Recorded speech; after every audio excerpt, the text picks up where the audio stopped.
Assalamualaikum warahmatullahi wabarakatuh. Perkenalkan, kami dari kelompok 3 akan mempresentasikan tentang obat-obat antipsikotik. Sebelumnya, kami akan memperkenalkan diri terlebih dahulu.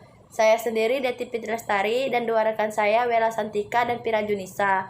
Langsung saja, saya akan menyampaikan tentang jenis obat antipsikotik. Yang pertama itu ada klorpromazin. Obat ini adalah obat yang termasuk antipsikotik dan antimetik. Obat ini juga termasuk senyawa penotiazin yang mempunyai rumus molekul C22H26N2O4S dan berat molekul 414,5234.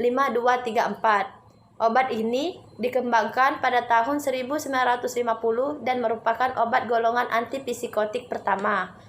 Tujuan dari obat ini adalah untuk menangani gejala psikosis pada skizofrenia. Selain itu, obat ini juga digunakan dalam pengobatan gangguan bipolar, mual dan muntah, serta cegukan yang terjadi terus-menerus.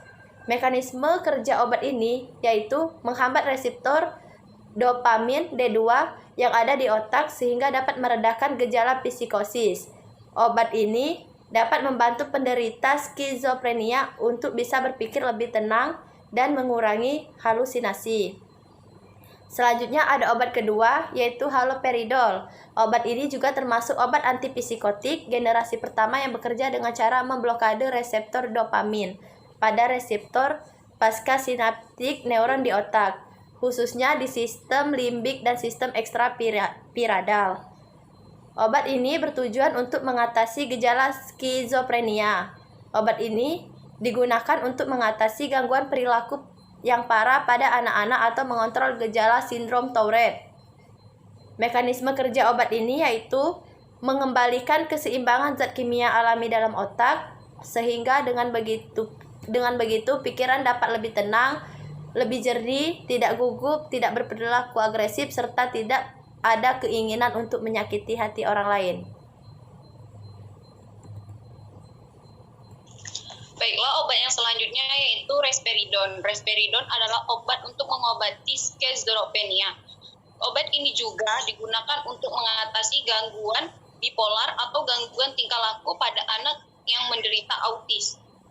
Risperidon bertujuan bisa digunakan untuk mengatasi penyakit Alzheimer pada orang dewasa. Obat yang digunakan pun dalam bentuk tablet yang mudah dikonsumsi.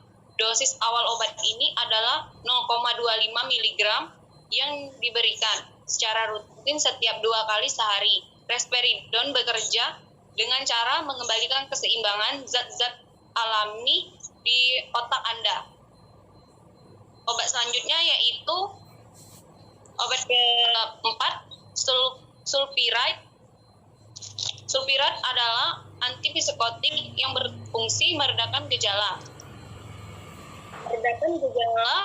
skizofrenia. Obat ini bekerja dengan menghambat reseptor dopamin yang ada di otak. Skizofrenia adalah gangguan mental yang mengalami halusinasi, paham perubahan perilaku, dan kesulitan membedakan kenyataan dan pikiran sendiri.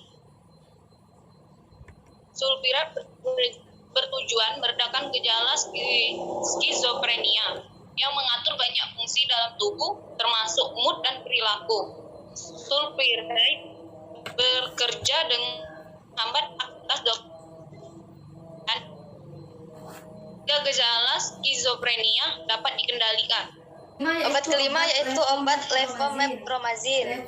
Levomepramazin adalah obat yang digunakan untuk mengurangi gejala yang mengganggu dalam perawatan paliatif, meredakan gejala skizofrenia. Obat ini juga disebut sebagai antipsikotik yang biasa digunakan sebagai antiemetik untuk meredakan mual dan muntah dalam pengaturan perawatan paliatif. Tujuan obat ini dapat digunakan untuk membantu meringankan gejala yang mengganggu dalam perawatan paliatif seperti gejala skizofreni, rasa sakit, mual, gelisah, dan kebingungan. Mekanisme pada kerja obat ini adalah antipsikotik sedatif dan bekerja di sistem saraf pusat sebagai antagonis obat penenang dalam sifat adrenolitik dan antikolinergik Gig yang sangat nyata. Pada obat ke-6, olanzapin. Olanzapin adalah obat untuk mengobati gejala skizofrenia seperti kekacauan berpikir, perubahan perilaku, halusinasi, atau delusi. Obat ini hanya boleh digunakan sesuai dengan resep dokter. Tujuan obat olanzapin selain untuk meredakan gejala skizofrenia, obat ini juga bisa digunakan dalam pengobatan gangguan bipolar. Perlu diketahui bahwa obat ini tidak bisa digunakan untuk mengobati gejala psikosis akibat demensia. Mekanisme kerja dari obat olanzapin ini dengan berinteraksi dengan reseptor dopamin di dalam otak yang terdiri dari D1 dan D2 dan reseptor lainnya seperti serotonin dan histamin 6. Jadi inti dari obat antipsikotik ini adalah dengan berprinsip kerja, mempengaruhi kesadaran dan tanpa menyebabkan efek kegembiraan dari efek penenangnya. Sehingga dapat disimpulkan bahwa antipsikotik adalah obat-obat yang menekan fungsi-fungsi psikis tanpa mempengaruhi fungsi umum seperti berpikir dan berperilakuan normal. Obat antipsikotik ini juga terbagi menjadi 2 kelompok, yaitu obat tipis atau klasik dan obat atipis. Sekian presentasi dari kelompok kami. Jika ada kesalahan, kami memohon maaf kepada Allah, saya mohon ampun. Saya akhiri, wabillahi taufiq wal hidayah. Wassalamualaikum warahmatullahi wabarakatuh.